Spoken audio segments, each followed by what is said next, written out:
Magandang gabi sa inyo lahat at grabe isang mainit na naman na araw sa mundo ng politika at sa mga hindi nakanood nung kakatapos lang na Senate hearing na chinair ni Amy Marcos na dito niya iniimbestiga yung legal aspect ng pagkaaresto kay Duterte at dito inimbita niya at pumunta yung ating DOJ Secretary, DILG, NBI, PNP, lahat pumunta dito at lahat sila humarap kay Senator Amy Marcos para i-explain yung kanilang nagawa sa pag-aresto kay former President Duterte ng administrasyon ni President Marcos. Ngayon, pag-uusapan natin yung mga legal aspects nito. And by the way, before anything else, papaalala ko lang sa inyo lahat na hindi ako abogado.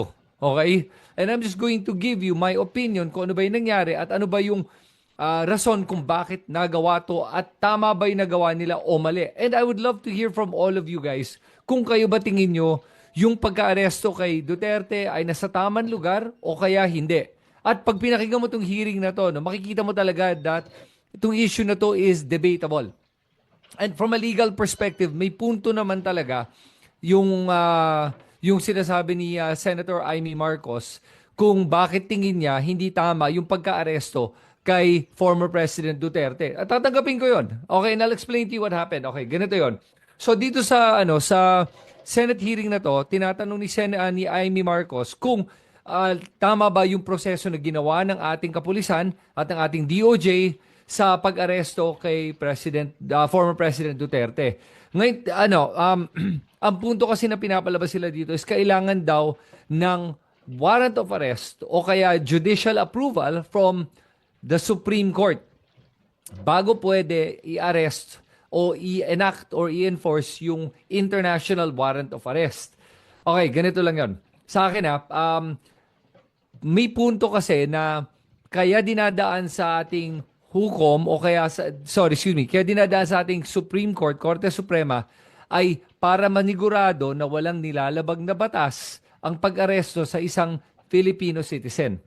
Para masigurado na within the constitutional framework yung pagka-aresto sa isang Filipino citizen. Kumbaga para manigurado lang sila na tama yung proseso at walang nilalabag na due process sa pag-arrest do sa taong yun at sigurado ba sila na itong tao yung aarestuhin at yun yung may kasalanan. Okay? So, I want you to imagine this. Na kahit si Alan Peter Cayetano nga, made a very good case. Sinabi nga niya na kahit na nga, aminin na natin na kahit na ang isang tao na lumabag sa due process tulad ni Duterte ay may karapatan para sa due process. O yan, ngayon may bago na tayong word na natututunan dito, no? Due process. Ang ibig sabihin nun ay dapat meron siyang pagkakataon na siguro questionin o kaya i-contest yung arrest warrant. Parang ganun ang sinasabi nila. Na kahit na isang tao na tulad ni Duterte na lumabag ng due process, ay may karapatan sa due process.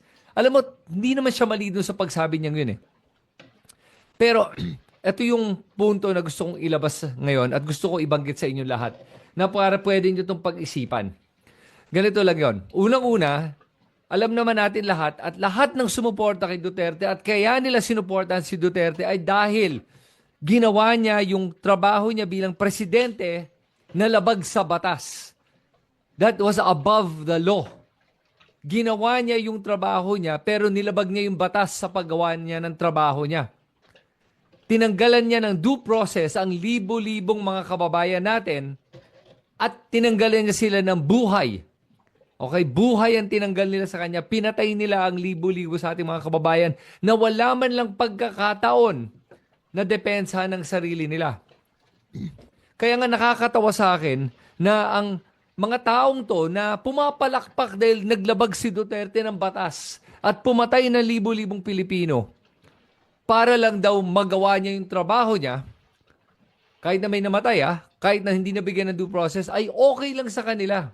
Pero ngayon, ito libo-libong tao okay lang sa kanila, sa mga supporters ni Duterte na napatay itong mga to at wala silang due process. Pinalakpakan pa nga at natuwa pa nga sila at dinedepensan pala si Duterte. Tapos ngayon, sinasabi nila, bakit si Duterte hindi bibigyan ng due process? Sandali lang. Bakit nung si Duterte pumapatay, hindi nagsalita si Alan Peter Cayetano? Hindi nagsalita itong mga support si Duterte at sinabi na sandali lang. Hindi ba dapat may due process sila? Yan ako, kaya ako nalulungkot ngayon pag nakikita ko to Kasi ngayon si Alan Peter Cayetano ay nagiging champion of due process para sa isang tao. Pero nung panahon na libo-libong pinapatay, dinepensahan pa niya yung ginawa ni Duterteng paglabag sa batas. Yun ang hypocrisy. Yan ang hipokritong tao. Kaya hindi ko matanggap yung sinasabi niya ngayon. Kasi nga nung panahon ni Duterte, dinepensahan pa niya Yung paglabag ni Duterte sa batas at paglabag niya sa due process at human rights ng ating mga kababayan, libo-libo, hindi isang tao. Ngayon, siya na yung pinakamaganda at pinakamalakas na defender ng due process para sa isang tao. Parang ganito yung dating sa akin Para kang nasa boxing match. Tapos bawal sumipa. Tapos yung kalaban mo, sinipa ka. Tapos, nung sinipa ka, walang ginawa yung referee. Nabwisit ka, di ba? Sinipa mo rin. Tapos yung sinipa mo, sabi ng referee, uy, lumalabag ka sa rules ng boxing. Bakit mo siya sinipa? Sasabihin ka, ref, di ba nakita mo sinipa niya ako? Pero kahit sinipa ka niya, hindi mo siya pwedeng sipain. Kasi sandali lang, pumayag ka doon sa isa, hindi ka pumayag din sa kabila. Yun yung isang malaking problema sa iniisip ko ngayon na hindi ko talaga matanggap. Na itong mga tao ngayon to na nagsisisigaw ng due process ay the same people na nagpalakpakan pa nung nilabag ni Duterte ang due process ng mga libo-libong Pilipino. O yan, unang-una. Ngayon, pag-usapan natin yung pangalawang issue dito. Yung pangalawang issue naman ay bakit ba nangyari yung nangyari at bakit ba ito ginawa ng administrasyon ni BBM? At pag-uusapan natin dito kung sang-ayon ba ako dito o kaya tingin ko baka tama itong ginawa nila o hindi. This was called a calculated decision or a calculated risk na tinake ng administrasyon ni BBM. Ganito yon. Ang tanong kasi, itong pinaka-importante yung tanong natin yung ginawa ba ng administrasyon ni Marcos ay legal o hindi legal? Ngayon, nasa tamang proseso ba? Okay, that is not entirely true or false. Alright? It's a debatable topic. Hindi lang to basta black and white. And explain ko sa inyo ba dito black and white. Maraming nuances dito Before that, I just want to say thank you to Paul Vincent Lim. At sabi niya, mag-ingat-ingat si Alan Peter. Posible siya masama sa next set of warrants. It's true, actually. Kasi he was one of the perpetrators, di ba, at that point. I think, hindi ko alam kung conspirator ba siya or basta dinedepensa niya si Duterte. Yun lang. So, okay, tingnan natin to kung ano ba yung nangyari. Ito yung nangyari, ganito yun. Di ba yung reason kung bakit pumunta sa ICC yung mga biktima ni Duterte ay hindi sila makakuha ng hustisya sa ating local judicial system? That's because of a lot of reasons. Ngayon, matagal na sumusubok at saka isipin mo matagal nang marami nang gustong magdemanda at mag-file ng mga kaso, magsampa ng kaso kay Duterte, pero lahat sila takot. Unang-una takot sila kay Duterte.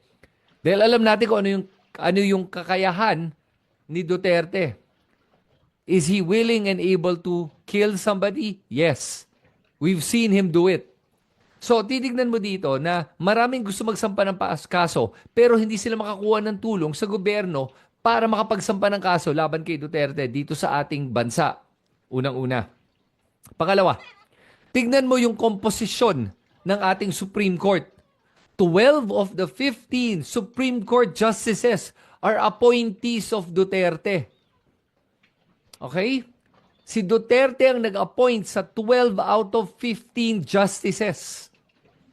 At nakikita mo dito, tingin mo ba hindi kaya na hihingiin ng mga kaalyado ni Duterte at si Duterte mismo yung loyalty ng mga to? Tingin mo ba kaya nila magbigay ng unbiased, objective opinion and legal decision laban kay Duterte? Na ipatupad ang warrant of arrest, ICC warrant of arrest, kung si Duterte mismo ang nag-appoint sa kanila? Mahirap yun, di ba? Kita mo nga ngayon, ilang beses ka sinasabi nga na ng ating mga kababayan na sumusuporta kay Duterte na walang utang na loob itong si Marcos. Siguro sasabihin na sa ating mga hukom na wala din kayong utang na loob pag pinayagan yung maaresto si Duterte. Tama, di ba? So may pressure yan on the Supreme Court justices. And not only that, it's very possible that meron nga silang utang na loob. Kaya ang problema dito, yun na compromise na ang ating justice system. Compromise ang judicial system. Compromise na ang Supreme Court in that sense. Hindi natin matatanggal sa isip natin yung problema ng bias. Dahil nga 12 of the 15 were appointees of Duterte. Idagdag mo pa dyan na ang daming beses nakita nga natin na na-weaponize ang ating judicial system laban sa mga kalaban ni Duterte. Unang-una dyan na naisip ko ay si De Lima. Alalahanin nyo Duterte planted evidence. Kahit nagplant siya ng evidence at mali-mali na nga yung mga testigo, anong ginawa ng ating mga korte? Pinaabot ng 7 years yung kaso ni De Lima na palpak lahat ng mga ebidensya, lahat ng mga witnesses nag-recant na. Pero pinayagan nila na mahina ang ebidensya na maituloy pa na to get into a trial stage. Doon mo nakikita gaano kahina at gaano ka-compromise yung ating judicial system. So, nakikita mo yan So, unang-una, appointees na nga ni Duterte yan, 12 out of 15. Susunod, nakita mo, compromise yan. De Lima is a perfect example of how it was compromised. They were able to jail a senator, a sitting senator. Duterte took advantage and had power over the judiciary, over Congress, and over Senate. He basically acted like an authoritarian at alalahanin nyo, nilabag na niya ang lahat ng klaseng batas. Lahat. He was abusive, he was corrupt, he abused human rights, he abused the due process, he was above the law. Magyayabang nga siya na pumapatay siya ng tao. Pero kahit ngayon, ni isa, walang makapagsampa o hindi siya masampahan ng kaso o kaya pag nagsampa ng kaso, ano nangyayari? Dito mo nakikita kung gaano ka-flawed at gaano ka-compromise ang ating judicial system. May nagsampa ng kaso sa kanya dahil because of a threat, a grave threat. Nag-grave threat siya kay Franz Castro. Nagsampa ng kaso si Franz Castro. Ano nangyari? Binasura ng isang prosecutor. Ay, hindi naman daw yun grave threat. Hindi grave threat. Binanta niya yung buhay ng isang congresswoman tapos hindi daw yung grave threat. Sinabi niya na gagamitin niya yung confidential funds. Unahin daw, sinabi niya kay VP Sara na unahin mo si Franz Castro gamit ang confidential funds. Kung hindi ba yan grave threat, hindi ko na alam kung anong grave threat Tapos, yung prosecutor, binasura agad. Ganyan ka-compromised ang ating judicial system. Inuulit ko lang to para maintindihan nyo kung saan ako nanggagaling dito at kung bakit tingin ko baka tama yung ginawa ni Marcos, ni BBM, sa pag-aresto kay Duterte at pag-surrender sa kanya to the ICC. Okay, we're gonna get there. Okay? Ngayon, nakita mo na lahat ng mga puntong pinapakita ko sa inyo dito. Again, I'm not a lawyer. Sinasabi ko lang yung mga nakikita ko ditong mga butas at yung mga what they call nuances. Kasi, kung pinag-uusapan natin ang lahat ng Pilipino, walang problema yan Yes, apply the due process because it applies equally to all. Here is the problem. Meron kang isang tao dito who acts above the law. Lumalabag sa batas, above the law siya. Kumbaga, hindi siya lumalaban ng patas kumpara sa ating lahat. Ilang beses na siya nag-make ng seditious statements. May kaso ba laban sa kanya? Wala. May nakapagsampa na ba? Wala.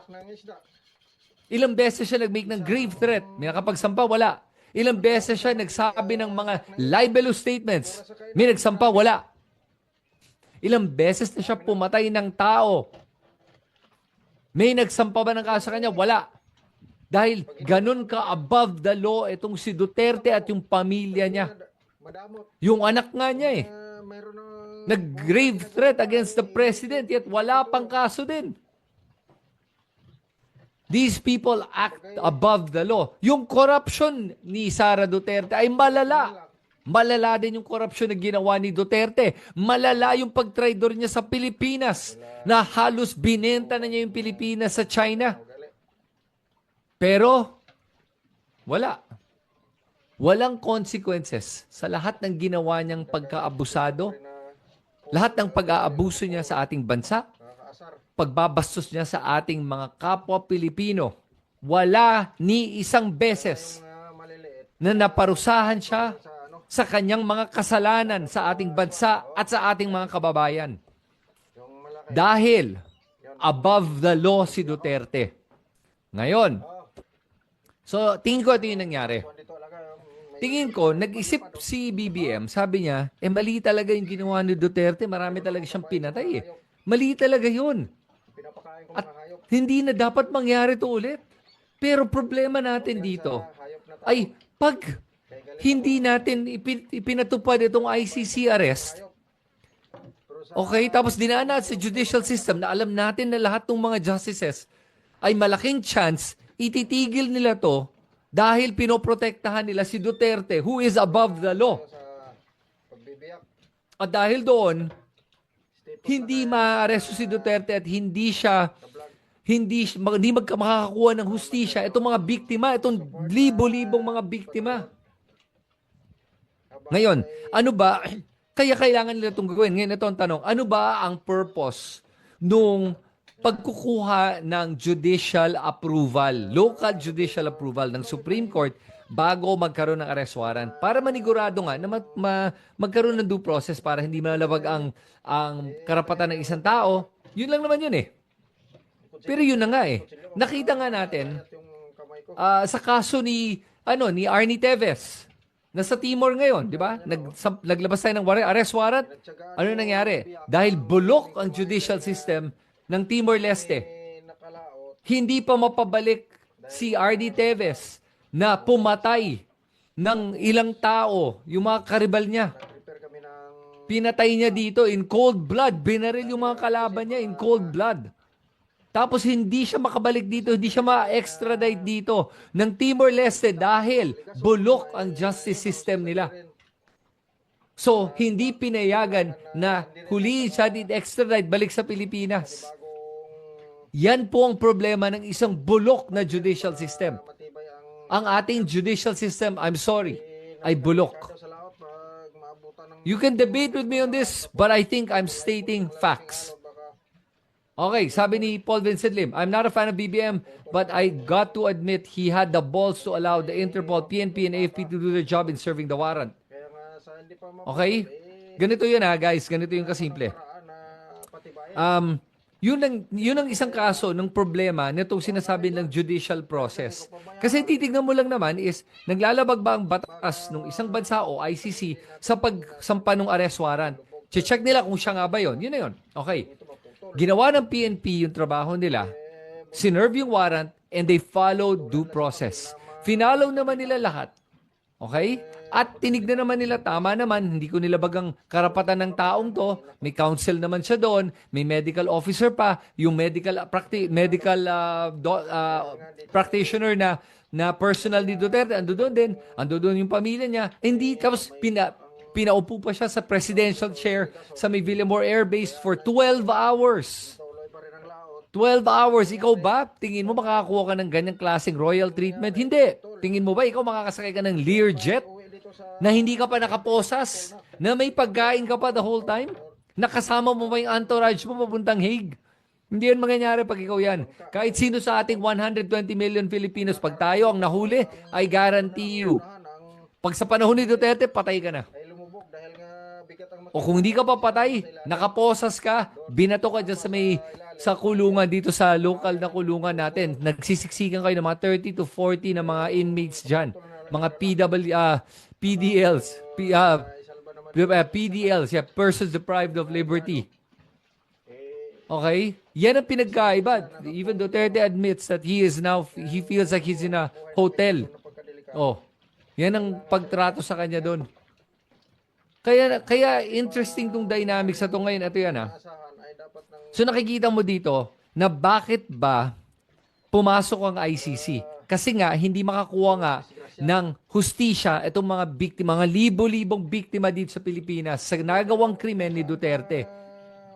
Kasi nga, flawed ang ating judicial system. Now, given na lahat is above board, tama yung pag-aresto, tama naman lahat, in-explain lahat, pinakitaan ng warrant of arrest.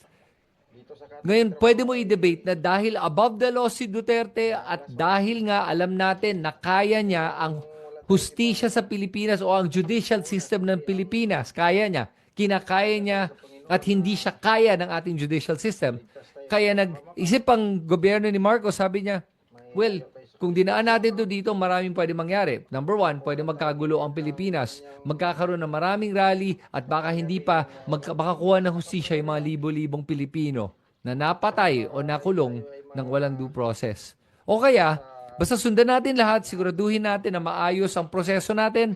Sige, gawin na natin to. Ginawa na nila. Ngayon, nasa Hague na si Duterte. At they took that risk. And honestly, sa mga may hindi pa alam, remember, I didn't vote for BBM. I don't really care. I'm just talking about the process and what he did. Para sa akin, I agree with Ryan here, that he had the balls to do what he did. And sa akin, Paul Vincent Lim pala, sabi ni Paul Vincent Lim, I agree with him. He had the balls to do what he did. And then for me, para sa akin, I like the decision he made. Kasi nga kung hindi, imagine mo kung umabot po ito ng 1 buwan, 2 buwan, na namumuliti ka, na ngayon ginagamit ni Duterte ang batas para protektahan siya, pero yan ang una niya nilabag nung kanyang termino bilang presidente. Ilang beses niya nilabag ang batas, ilang beses niya imbis na depensahan ng mga biktima ng droga, mga biktima ng EJK, at mga biktima, marami pang iba't ibang biktima dyan. Anong ginawa niya? Pinamigay na lang niya tayo sa China. Dinepensahan pa niya ang mga drug dealer, mga smugglers, mga pogos. Ilang beses nalabag ang batas sa panahon ni Duterte. Malala ang nangyari doon at madalas nangyari yon. Kaya nga, sa akin, itong mga nangyayari ngayon dito, okay, isang tao, libo-libo. Okay, sabi mo na dapat ka pantay-pantay, pero ang problema nga natin, ito yung what they call an extraordinary circumstance. Meron tayong presidente ng isang bansa, dating presidente, na above the law, na hindi siya sumusunod sa kahit na anong batas. Imagine mo, former president ka, iniinsulto mo, minumura mo, at hinahamon mo ang ating gobyerno, and you're making seditious statements by actually getting the military and the PNP na bumaliktad kay Marcos. Pwede ba yan? Tama ba yan? 'Di ba? Kaya tingin ko tama yung ginawa ni BBM dahil nga sinabi niya, nalabag ba natin ang batas o hindi? O kung hindi natin nalabag, basta gawin natin yung trabaho, siguraduhin natin maayos lahat, sige na, padala mo na sa ICC. Ngayon, dahil nandun na sa ICC, this discussion is moot and academic at this point. Okay? Pero yun na nga ang importante, na makakuha ng hustisya itong mga biktima natin na hindi nga kaya ng ating judicial system, kaya nga umabot tayo sa ICC. Kung ang ating judicial system ay gumagana at hindi 12 out of the 15 appointees ay appointed by the very person who committed these crimes, then baka pwede pa tayong magkaroon ng kaso sa Pilipinas. Kaya nga malakas ang loob ni Duterte na din sa Pilipinas gawin yung kaso, di ba? Ilang beses sinabi, dito nyo ako kasuhan. Dito nyo ako kasuhan. Ang lakas ng loob. Bakit? Kasi alam niya, hawak niya ang lahat ng Supreme Court justices. And I'm not saying they're corrupt. I'm just saying na malaking posibilidad that they are compromised. I don't know if they are or not. Hindi ko alam kung paano mag-isip itong mga to. Pero yun na nga Problema, compromise na nga. Okay? Compromise to favor Duterte. Kumbaga, nasa kanya na lahat. Nasa kanya na yung bola, nasa kanya na lahat. Nasa korte niya lahat Anong panlaban itong mga walang laban na maliliit natin at pinakamahihirap nating mga kababayan laban sa isang tao na tulad ni Duterte na makapangyarihan, na mayaman, na walang takot na lumabag ng batas? Anong meron at anong kaya ng ating mga kababayan dito? Kaya ganun kalakas ang loob ni Duterte. Alam ba nyo, ang judicial system, I mean sa states, ganito yan sa states, Bago sila pumili ng jury, yung mga jury na, mga jurors jurors to, yung mga magsasampa ng maghuhusga sa mga akusado, di ba? Tatanungin mo nila, may relation ka ba dun sa akusado? May alam ka ba sa kaso? Ano yung mga pinaninindigan mo at mga pinaglalaban mo at ano yung mga alam mo? Kung nakita nila na prejudice na to o bias, tinatanggal siya bilang juror. Naghahanap sila ng juror na walang bias, na wala pang alam o kaya neutral sa isang issue. Kung hindi, compromise na yung juror na yon. Sa Pilipinas, wala tayong jury system. Pero dapat din, tinitignan natin yung ating mga hukom kung compromise na ba sila. Hindi natin sinasabi na hindi nila gagawin ng tama. Ang sinasabi lang natin, baka lang compromise na, baka may bias na sila. Pwede kayang may bias na sila. Pwede. Yun lang yun. The fact that this man is able to walk around the Philippines like he is a king, na wala siyang takot na magsabi at gumawa ng kahit ano gusto niyang gawin at nagagawa niya yan. At maraming mga namamatay nung panahon niya. Tapos ang lakas sa loob niya sabihin na dito niyo ako kasuhan kasi nga alam niya na tingin ko may alam siya na baka dito nga alam niya na hawak niya lahat ng alas dito Yun ang punto ko. Ngayon sabi ni Alex Garchitorena, bakit ngayon sila naglalabasan? Bakit ngayon sila naglalabasan ngayon? Na ang daming dapat i-hearing pero tahimik sila. Yun. Yun yung problema natin. Ngayon, kung gumagana ang judicial system, hindi na natin kailangan ng ICC. The arrest warrant the cases will be filed here, tapos dito din, arrest yun si Duterte. Kayo mismo, tingin nyo, kaya ba yan ng ating mga hukom? Kaya ba ng korte natin yan? Kaya ba ng ating Supreme Court yan? Kaya ba ng ating judicial system yan? Tingin ko kasi hindi. Kaya nga pumunta na sila sa ICC. At sa ICC, objective, walang politika. Titignan nila to through the lens of the victims and the accused. Titignan nila lahat ng ebidensya. Titignan lang nila, may kasalanan ba o hindi, o wala. Boom! Yun na yun. At doon makakakuha ng tunay na hustisya ang mga biktima. At doon din makakakuha ng tunay na hustisya si Duterte kung hindi nga siya guilty. Kung inosente siya, makakakuha siya ng hustisya. Pero kung hindi siya inosente at kung guilty nga siya, makakakuha ng hustisya ang lahat ng ating mga kababayan, lahat ng mga biktima. Yun po yung pinagsasabi natin dito. At yun ang punto ko lang dito. Na dahil na compromise ng ating judicial system, mahirap na nga kung dumaan pa tayo sa korte na compromise na. Kaya nga tayo na sa ICC ngayon. Ayan, ang kulit ko na. Para alalahanin yung sinasabi ko, the reason tayo na sa ICC ay compromise na nga ating buong judicial system. At nakikita natin yun dahil sabihin ko sa inyo ngayon. Tanungin ko sa inyo, meron ba kayong masabi sa akin na isang corrupt na politician na nakakulong ngayon? Meron ba? Di isa. Wala. Wala. Kahit yung mga na-convict, wala. Yan ang problema natin. Ang ating mga mismong corrupt na politician ay hindi lang hindi nakakulong, tumatakbo pa at mismo andyan dyan pa sa Senado at sa Kongreso. Hay. Tapos sumisigaw sila ng due process. Oh my God. May due process to in my books. At yung due process na yan ay gaganapin sa ibang bansa. Hindi pwede dito sa Pilipinas. Yun lang. Yun ang bottom line sa akin. At sa akin, kung yan ang kailangan ipaglaban, edi ipaglaban. Sige, magdebate tayo dito. At tignan nga natin. Pero it's gonna be academic and moot at this point. Pero having said that, yun na nga ang ating mga makapangyarihan ay protektado ng ating judicial system dahil sila mismo ang nag-a-appoint sa judicial system natin. Kaya nga wala ka nakikita ni isang nakukulong na corrupt na politiko. O paano pang isang presidente? Wala. Yun lang talaga ang bottom line. Okay? O ano naman yung mga take nyo dito? Kayo, ano tingin nyo? Agree ba kayo dito kay BBM o hindi? Tingin nyo ba may mali siyang ginawa? O tingin nyo tama ba yung kanyang nagawa? Basahin natin yung mga iba't ibang komento dito sabi ni marami kaya pipiliin ko na lang guys Charles Magalgalit. Buti nga itong si Chris, Chinese nga pero solid ang pagpamalasakit sa walang kalaban-laban na Pilipino at palaban sa hustisya. Mabuhay, keep it up. Thank you. Okay, hindi, sorry. Pinipili ko, hindi ko na randomly pinipili ko lang itong mga comments. Debatable, yes. Dahil may magkakaibang kampo na pabor at hindi pabor. Pero kung titignan natin ang kaganapan, makikita naman natin na walang puwersahan at sobrang mapasensya si General Torre. Okay, ito po.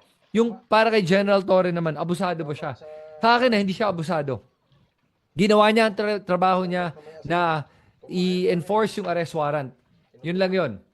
At yun, honestly, I was never a fan of the Remulias. Boying Remulla, John Vic Remulla, Gilbert Remulla. Pero nung narinig ko silang magsalita at dito sa totoo lang, nagkaroon ako ng respeto para sa kanila. At nakikita ko kung ano yung pinaglalaban nila dito. Alam niyo yung pinaglalaban ng mga to? Alam ba niyo kung ano yung pinaglalaban ng ating gobyerno, ng ating executive department? Pinaglalaban nila tayong lahat ng mga Pilipino laban sa isang lumalabag sa batas. Yun po yun. Nakikita nila na merong isang lumalabag sa batas, isang tao na divisive sa Pilipinas, na sinusubukan tayong pag-away-away. Pinag-aaway niyang Mindanao sa Luzon. Sinasadya niyang pinag-aaway ang ating mga PNP, mga generals at mga military. Sinusubukan niyang pag-away tayong mga Pilipino. So itong ating gobyerno ngayon, itong executive department, sinabi nila, we have to make a call here. Pwede ba itong maaresto? Malakas to sa ating judicial system. Hindi natin to kaya. Hindi natin hawak ang Supreme Court. Kasi hawak niya eh. 12 out of the 15 are appointees by him. By Duterte. Paano to? Well, hindi naman Sige, pares na natin. Padala na natin. Huwag na natin ito patagalin para hindi pa lalo tumagal ang away at ang sigawan at ang pagprotesta din sa Pilipinas. Isang tao lang to na lumabag sa batas. Sa mata ko, kriminal. Lahat ng mga nagawa niya, lahat ng mga inamin niya, isa yung kriminal, isa yung mamamatay tao. Isa yung tao na nag-abuso sa ating sistema. Inabuso niya yung kanyang kapangyarihan bilang presidente. Inabuso niya yung pagboboto niyo at pagsusuporta niyo sa kanya. Tinawag nga niya kayong mga mangmang eh. Sinabi nga niya, di ba? Alam niyang pupunta siya sa impyerno at aantayin niya kayong mga supporters niya sumama sa kanya sa impyerno. Dahil alam niya yung ginawa niya. At ngayon makakatikim siya ng hustisya. Kaya tingin ko yun ang ginawa ng ating gobyerno ngayong itong mga nakaraan eh. Tingin ko talaga sinabi na ano bang pinaka tamang gagawin para maprotektahan natin ang bansa natin from this divisive, and seditious at isang murderer. Anong gagawin natin? Ito na yung tamang paraan para magawa natin ito. Kung hindi natin ito magawa, paano na ang ating bansa?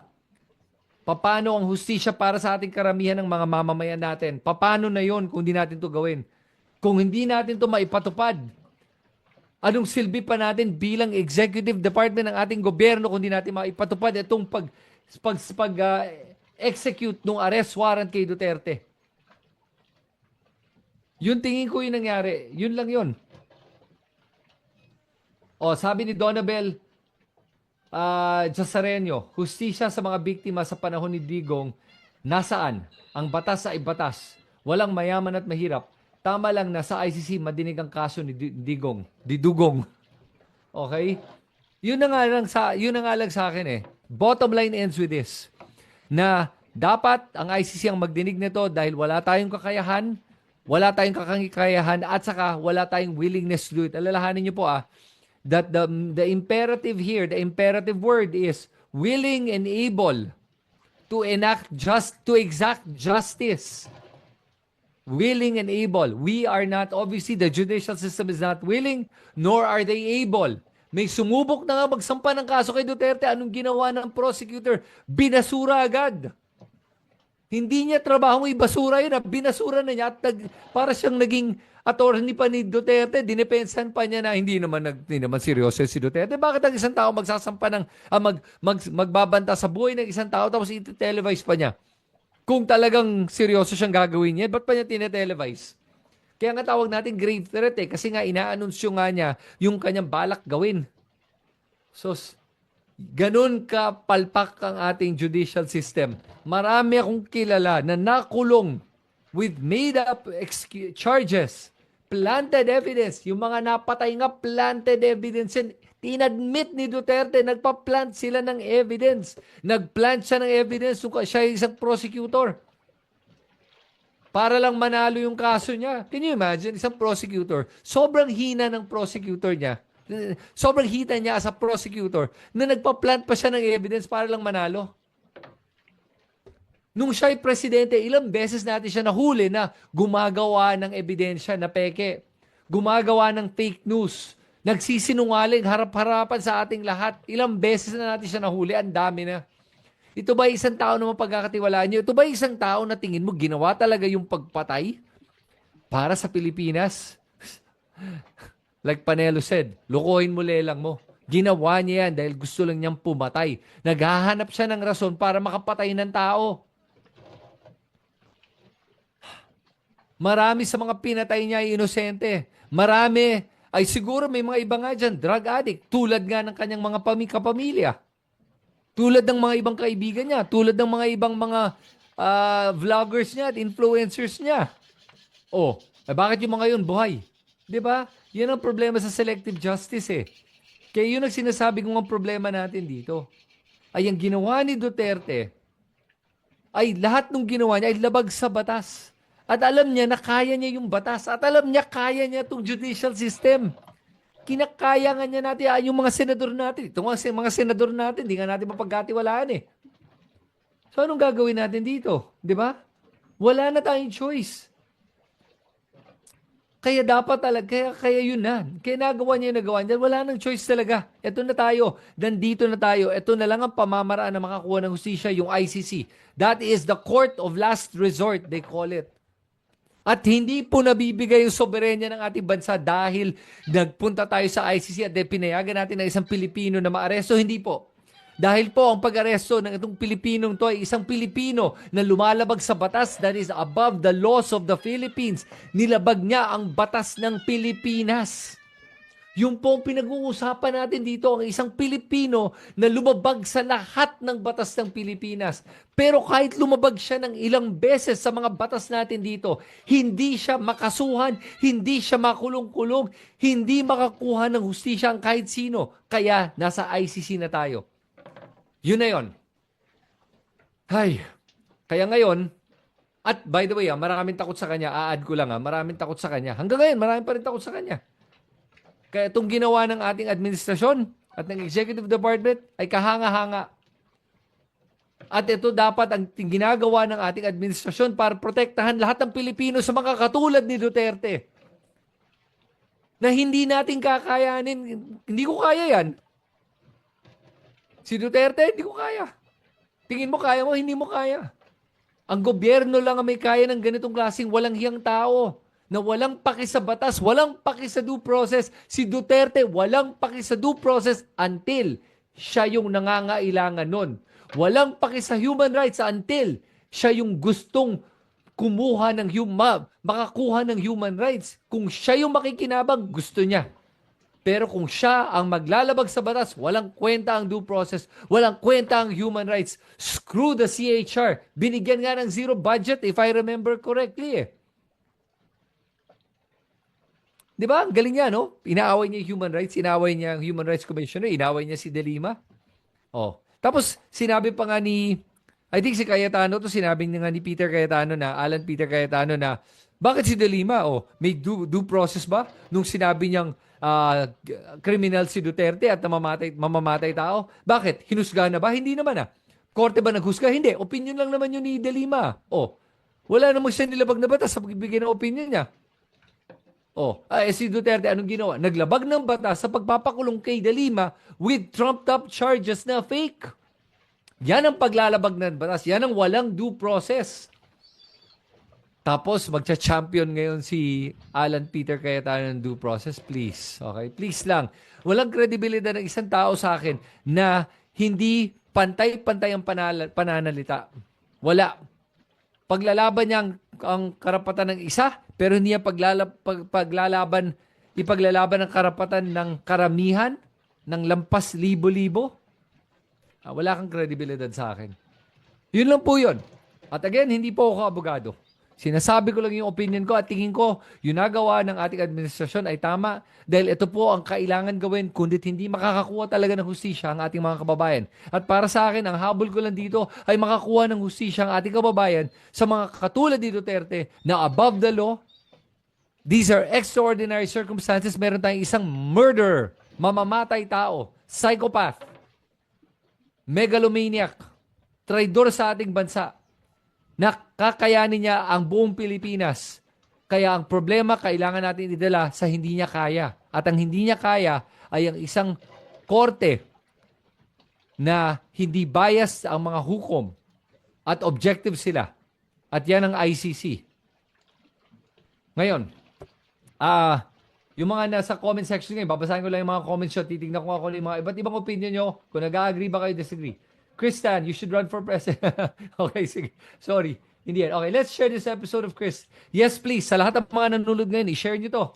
Para lahat kayo na hindi nyo alam kung paano sagutin yung mga napanood nyo sa Senate hearing, malaman nila kung paano dapat sinasagot yan. Dahil kailangan natin alamin to. Na yan ang katotohanan. Walang kwenta na ang judicial system natin dahil compromise na siya. Again, hindi ko sinasabi na corrupt yung judicial system. Sinasabi ko lang compromise. Kumbaga, hindi na malinaw kung kaya pa ba nila magbigay ng hustisya na pantay-pantay para sa lahat. Yun lang ang sinasabi ko. Hindi natin alam. Duda na tayo sa magiging resulta at wala ng kredibilidad yun dahil na-compromise na kasi nga pwedeng bias na sila. Yun lang yun. Kaya tayo na sa ICC. Okay? No vote for Amy. Yup. Yeah, totoo lang. Galit na nga yung mga Duterte sa kanya. Galit pa yung mga supporters si BBM sa kanya. Ipaglaban po natin ang bansang Pilipinas, hindi po sa utang na loob o sa iniidolo natin. Himukin na magdasal, hindi mag-away-awayin ang mga Pilipinas. God bless po sa mga ating lahat. How to make sense of Digong calling for due process on his arrest when he subscribed to killing without due process? Exactly. Next, sabi pa dito, walang mananalo sa local courts versus Duterte. ICC is a godsend. Yes. Dapat saluduhan ng magiting na General Torre. Yes, alam po nyo, kaya nga bilib ako kay General Torre talaga eh. Dahil po ginawa niya ang pinakamahirap na trabaho. Sinubukan niyang labanan si Duterte na hinamon siya. At ilang beses siyang tinakot at binantaan. Pero hindi na nagpursige si General Torre at sinabi niya hindi pwedeng ganyan. Yung pong pinagkaiba ni Duterte, siya na nagsabi nun eh. Ang pinagkaiba namin ni Duterte, pag may kalaban si Duterte, pinapatay. Ako po, sumusunod ako sa batas. At yun po yun. At yun lang yun. At para sa ating DOJ at sa ating buong administrasyon, Executive Department, I commend you for what you did. Because ang ginawa po nyo ay pinotektahan nyo po ang buong Pilipinas dito. Hindi po ang isang sektor, hindi po ang isang political party, pero po ang buong Pilipinas at ang lahat ng Pilipino. Kahit nag-agree kayo o disagree, yun po yung katotohanan. At yun lang po. Ngayon, karamihan sa mga senador, kulang pa rin sa kaalaman ng Constitution, legal basis and meaning. Mangmang, nagbubutas ng usapan. So siguro siya din yung mastermind sa pagkamatay ni Percy Lapid. Alam po nyo, alam mo, may duda nga ako na siya nga yun eh. Hindi ko sabihin na siya kasi nga kailangan yung korte ang magsabi nun, di ba? Pero sa totoo lang, bakit kaya hindi pa nahuhuli si Bantag? Di ba? Kasi nga, may mas malaking tao na sa likod ni Bantag kaya hindi nila mahuli-huli si Bantag. Exactly the point. Walang hustisya para sa mga napatay ng mga tao ni Duterte o ni Duterte mismo. Ito si Bantag ay tao ni Duterte, appointee ni Duterte. Hanggang ngayon, hindi pa siya nahuhuli sa pagkapatay kay Percy Lapid. Tinuro na nga siyang mastermind daw, pero hanggang hindi pa nahuhuli. Yan ang ibig ko sabihin, na walang kwenta ang ating judicial system. Kung malakas ka sa batas, mahirapan talagang mahuli ka. Oh, bakit kaya ang mga DDS sabi tahimik daw noon si Duterte na alam po nyo, kaya tahimik po ang Pilipinas sa panahon na yun. Alalahanin natin to ha. From 2016 to 2022, naging presidente si Duterte. Remember, from 2020 to 2022, pandemya po yan. Kaya tahimik po yan. From 2016 to 2020 po, hindi po tahimik. Maraming patayan na nangyari sa gitna ng kalsada, sa gitna ng araw. Tanghaling tapat, may mga namamatay, may mga binabaril. Mga babae, bata, kahit sino. Tanong ko sa inyo, Kung ang isang, sabi nating drug addict, isang drug addict sa bahay, ang sinasaktan lang niya sarili niya, papatayin ba dapat yun talaga? Talaga tingin mo dapat pinapatay? Wala naman siya ginagawang masama sa ibang tao. Tingin mo ba dapat pinapatayan o tingin mo dapat nire-rehabilitate yan? Kasi ako tingin ko dapat nare-rehabilitate yan. Bakit? Kasi po, may kilala akong isang vlogger na Duterte, DDS tong taong to. Okay? Alam ko na drug addict din yan. Nakita ko na yan, sabog. Ilang beses ko na nga nakita eh. Sinabi din niya sa akin na, alam mo, kaya kong magdroga sa harapan, sa in public. Hindi ako makukulong, hindi ako mapapatay. Bakit? Malakas ako kay Duterte. Malakas ako kay Bato. Tawagan ko lang yan. Tanggal sa kaso lahat yan. Pinagmayabang niya yan. Pero alam po nyo itong drug addict na to, na vlogger ni Duterte. Okay? Medyo na-rehab na siya. At tumino na. Okay naman siya ngayon. At mukhang maayos na buhay niya. May pamilya na siya. Okay na siya. O, tignan mo. Dahil na-rehabilitate siya. Paano kung pinatay na lang? Di wala siyang pagkakataon na ayusin ang buhay niya. Yun po yung punto na pinapalabas ko. Kahit po DDS siya. Pero at least po, di ba, maayos na yung buhay niya. Paano naman yung mga iba dyan na hindi na nagkaroon ng pagkakataon na ayusin ang buhay nila dahil patay na sila?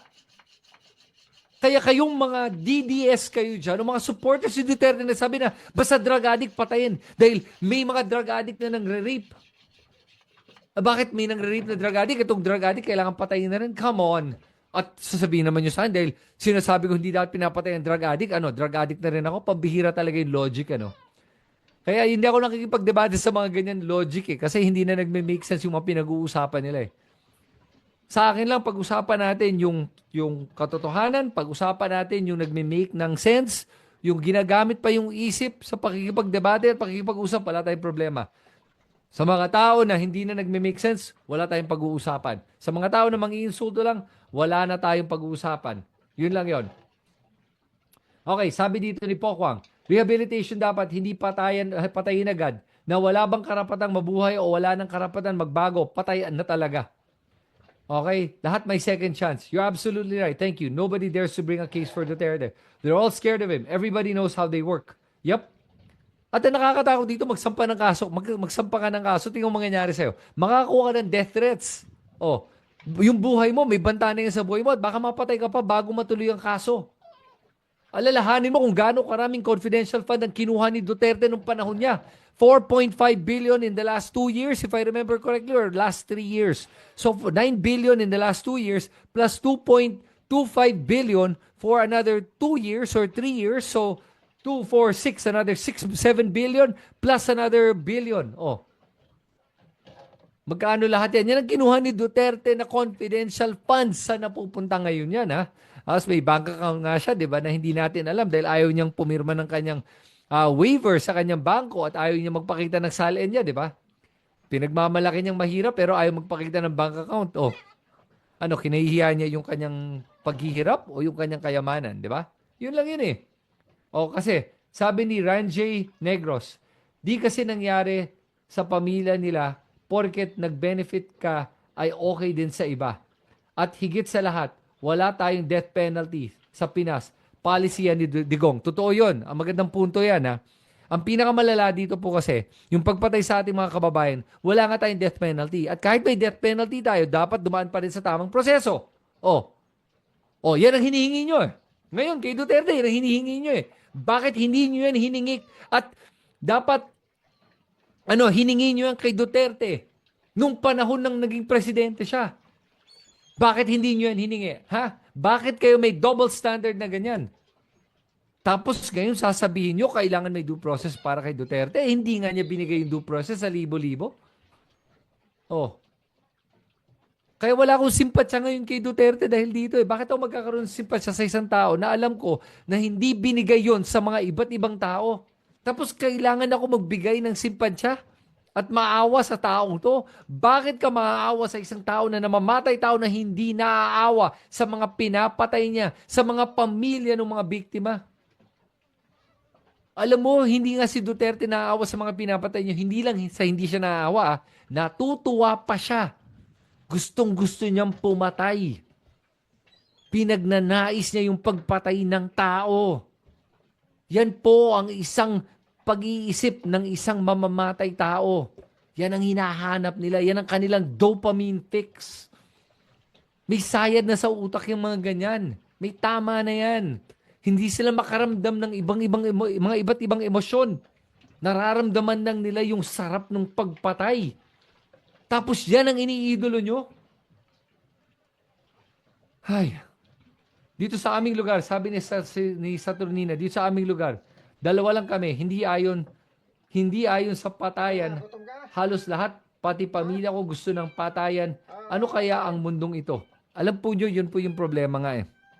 Kung gusto natin ng ganong klaseng Pilipinas na pwede na lang patayan na lang, basta masama ka, basta tatawag ako sa pulis, patayin mo na lang yan. Tawag ako sa bingo, ito, drug addict to, patayin mo na. Pwede nang patayin. Kung ganon ang gusto nyo mundo, di wala na tayong batas. Wala nang batas ang Pilipinas. Nahihirapan na nga tayo tuparin yung ating batas ngayon. Gusto mo pa na maglabag na lang tayo sa batas. Oh, di pa paano na? Di ba? Paano na? Anong gagawin natin? Maglalabag na lang tayo sa batas? Hindi pwedeng ganun eh. Kung gusto niyo talagang patayin lahat ng mga tao, gawa tayo ng death penalty na. Sige, gawin natin. Pero siguraduhin natin yung papatayin natin sa death penalty na to ay yung totoong mga masasama. Yung mga totoong gumawa ng mga karumal-dumal na krimen na tulad ni Duterte. Yan ang gawin natin. Di ba? Kung gusto niyo ng death penalty, sige. Pinapakain kita. Oh, Trabaho ka rin. sabihin nyo sa inyong representative, gusto ko ng death penalty. Gusto ko dumami pa ang patayan. Sige na, go. Pero dapat lang siguraduhin nyo na tama yung pinapatay nyo. Siguraduhin nyo na walang collateral damage. Yun lang yun. Oo, sige na. Mga Duterte supporters, illegalize na natin ang patayan ngayon. Go. Oh. Yun ang gusto nyo, di gawin na natin yun. Otherwise, may batas pa tayo sinusundan at sundan natin yon. Kasi nga, sobrang fragile na nga ng ating judicial system ngayon. Halos hindi na nga gumagana. Inaayos na nga ng ating administrasyon ngayon eh. Pero kulang pa rin. Nakikita mo naman na kulang pa to. Ang dami pang pagkukulang at hindi kakayahan ng ating judicial system. Especially ang mga makapangyarihan na tulad ni Duterte. Kaya, ang ICC ang may kaya lang para tapatan ang mga tulad ni Duterte na kayang gumawa ng krimen na crimes against humanity at crimes against the Filipino people. At yun na yun. Okay. Anyway, ikalat nyo itong video na to. Ikwento nyo sa lahat para marinig ng lahat itong klaseng usapan na to para magkaintindihan tayo kung ano ba talaga yung nangyari.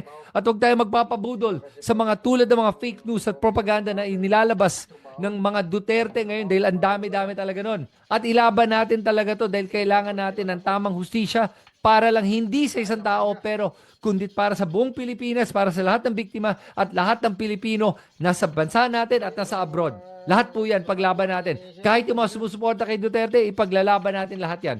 Yun lang po para sa akin. Anyway, tapos na yung aking live stream. Salamat sa inyo lahat. At magkita tayo sa susunod na video. Good night. Isa lang, ako lang isa biyak ng isda. Pag oras sa kainan, dami na. Dami ng